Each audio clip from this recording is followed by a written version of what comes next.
Les visites entre le compromis et l'acte authentique. Voyons ce que dit la loi et ce qu'elle ne dit pas. Alors, voici le cadre légal de base. Le compromis de vente engage irrévocablement vendeur et acquéreur dès que c'est signé. Le vendeur ne peut pas se rétracter, l'acheteur bénéficie d'un droit de rétractation de 10 jours après la signature du compromis, délai pendant lequel il peut se désister sans motif de pénalité. Une fois ce délai expiré, l'engagement est ferme, sauf résiliation d'une condition suspensive prévue au compromis, par exemple l'obtention du crédit.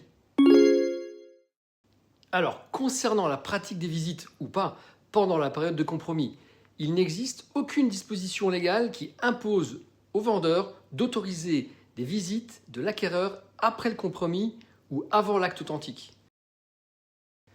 De même, aucune obligation légale n'encadre la fréquence ou le nombre des visites d'un acquéreur entre le compromis et l'acte de vente.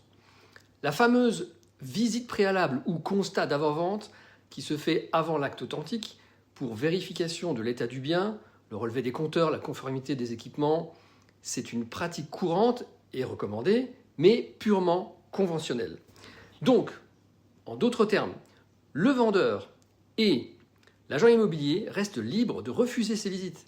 Le refus ne constitue pas un manquement légal. En pratique, il est de bienséance de faire une visite pour les prises de maîtrise et les travaux et la visite de constat d'avant-vente juste avant la signature de l'acte authentique. C'est simplement un choix, c'est laissé à la libre appréciation du professionnel et du propriétaire.